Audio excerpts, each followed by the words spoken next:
Hello everyone, it's Walaladico here. Very quick review of my ownership experience of the EQC400. It's been 1 year since I purchased my EQC, and I want to quickly share with you my 12 months of experience owning this car, driving this car around.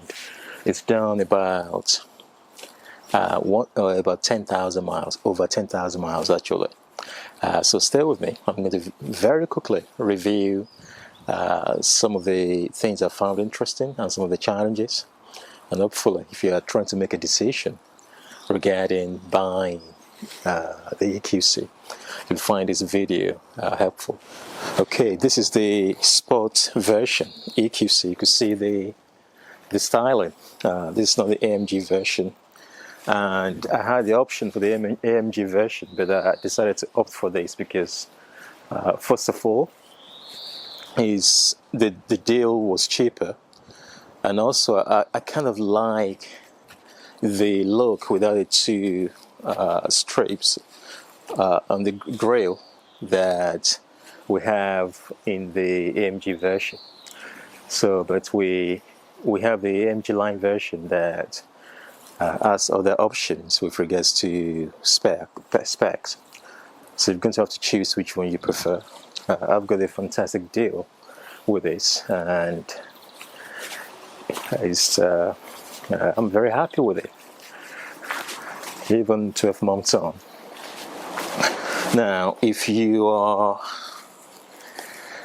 want to buy the EQC, you need to choose, you need to decide what is going to be your driving experience. What do you want to use it for?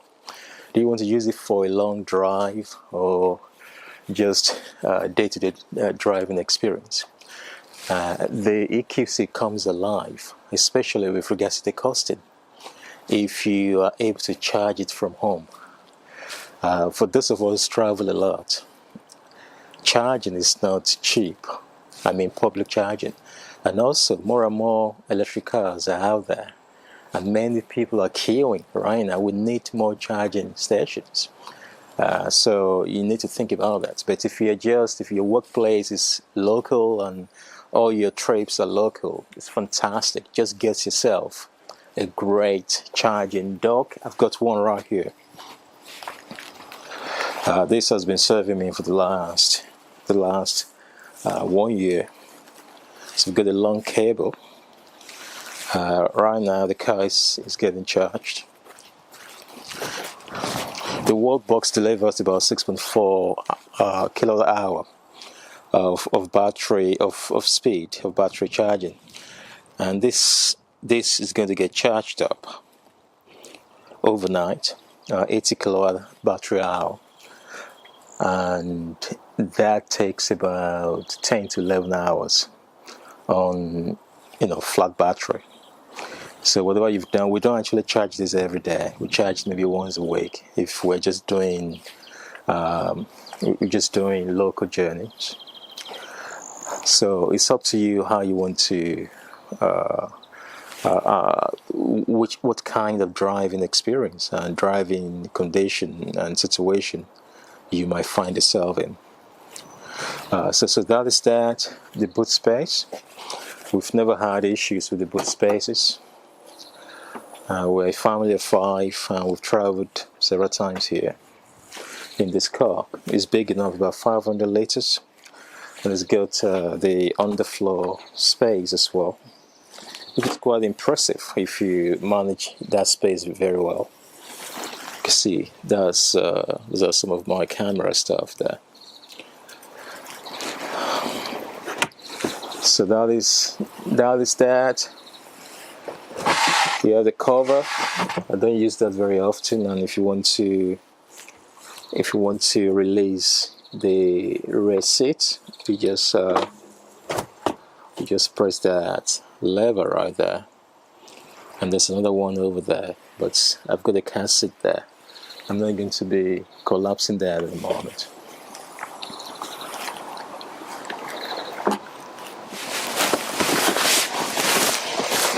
So what about the interior? Believe me or not, I've never been disappointed with the interior. I've got 2 other cars in our household here. Anytime I stumble upon the EQC, get into the EQC, it just welcomes me with that freshness, that sense of pamperedness. You just get pampered all the time. It's incredible because I drive other cars a lot, and when I get back to the EQC, you appreciate the layout, the freshness of the materials, and it's incredible. I don't usually know what to make of it, but what I figure out is that you are never disappointed or offended with it. And anytime I'm preoccupied with a different layout of a car, maybe I've driven my Audi for maybe 700 miles, and somehow I need to go and pick up the kids or whatever, I get back into the EQC. You just suddenly, it's a pleasant surprise every time, which is great. It's fantastic. Without I've changed anything, no. Apart from other options that I would have loved to have, like the heads-up display, like perhaps maybe the drive assist, the Distronic drive assist that keeps the distance between the cars in front. And those are higher specs that you get in the AMG line version in the UK, I think. But I'm fine with that. It's like just luxuries, additional luxuries that you can actually deal with. But this is the same car. The baseline of all those cars are the same thing. So I'm not disappointed at all.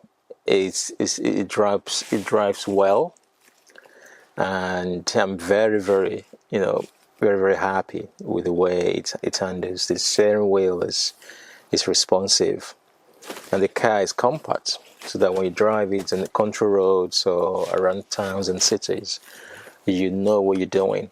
You are not out of control. So that's interesting. Okay, so what about issues that I've had?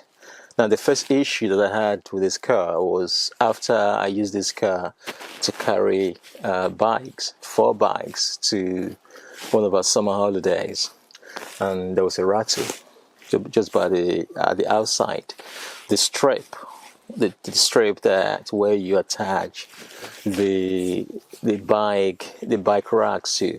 So that's a rattle around 70 miles an hour. But that got sorted out by Mercedes under warranty. And the second one the second issue that I had was the reverse camera that was sporadic. So it will come on, it will come off. Sometimes it will not engage at all. And I checked it in, I booked it in, and they sorted that out as well. Apart from that, everything has been great. Build quality, there's no problem with the build quality.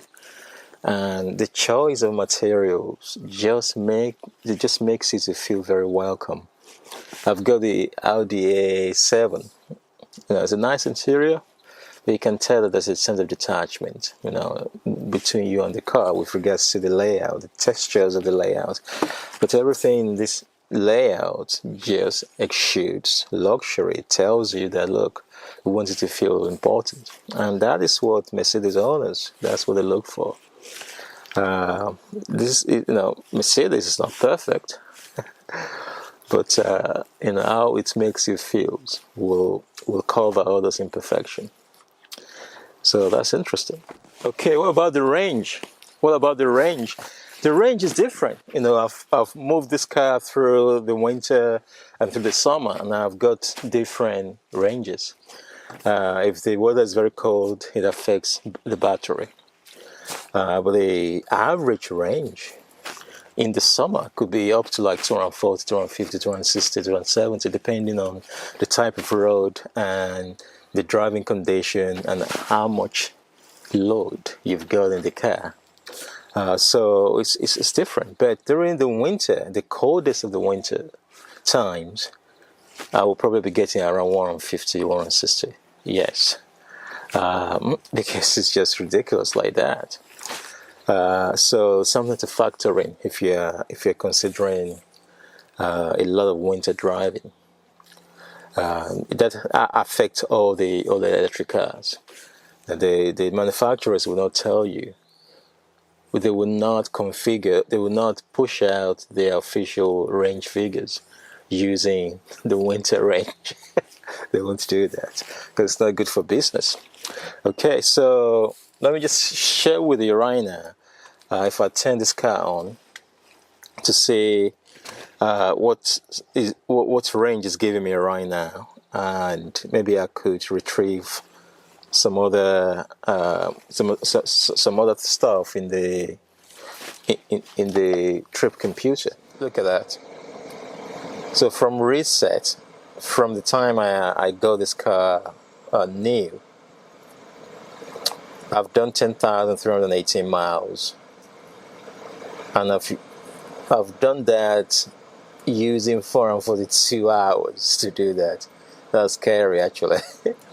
And it says I'm averaging 23 miles per hour. But I never understand how they calculate 23 miles an hour. I recently drove to Aberdeen. I was averaging at least 65 miles an hour. But the trip computer still told me I was averaging 45 miles an hour. It's crazy how they calculate that.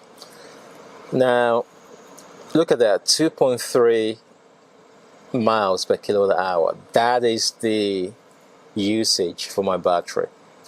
So if you multiply that by 80 kilowatt hour, which is the usable capacity for this battery capacity for this car. So 80 times 2.3. So do the math.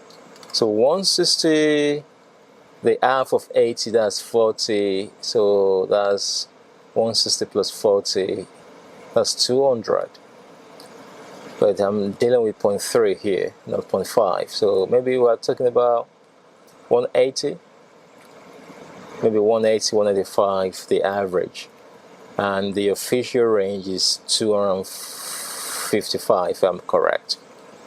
So you could see the discrepancy there. And that includes both the winter and the summer driving. So it does make sense. It's not a surprise because I'm getting about 150 at winter. I'm getting about maybe 240, 230, 240 on average, or 220 sometimes on average. In summer. So that's a lot for you right there. So if you are okay with that range, now we've been able to integrate this car to our work-life balance, and it's working perfectly for us right now. So when I need to take it on a long journey, I know that my destination has the charging material, charging ports or charging facilities. And other times I'd go with my hybrid car or I'd go with my diesel car. But my wife will use this car instead to do all the run around shopping or the picking ups or the visitations for local places, and it just works perfectly for us because we've got the charging wall box right there, and it's a pleasure. It's a pleasure. But if this is the only car you're going to have, and you're going to be driving a lot, you need to consider if where you'll be driving to has a charging port. Maybe you're driving to work, maybe 1 hour every day or 2 hours every day. That is perfect, where you can just plug it in and work, then drive it back home. But if you're driving to different places, even places that you don't know, so you might not be guaranteed the charging facility. But this will change over time. The government, they're trying their best to make sure that we have more charging stations for electric cars. But at the moment, this is 2022, there's still that challenge. EVs are queuing. But when it comes to the driving experience, you can't go wrong driving a Mercedes around. Trust me. Even though it might be a bit clouded with weaknesses and faults, as long as you're driving that badge around, if you know the importance of that badge, that should be a good comfort for you. So that's interesting. Okay, so that's everything for today. I hope you've enjoyed it. Please like it. And if you've not subscribed yet, come on, get on board. there'll be some other interesting videos coming up. Swallow Ladipo, speak to you soon. Bye bye. Bye.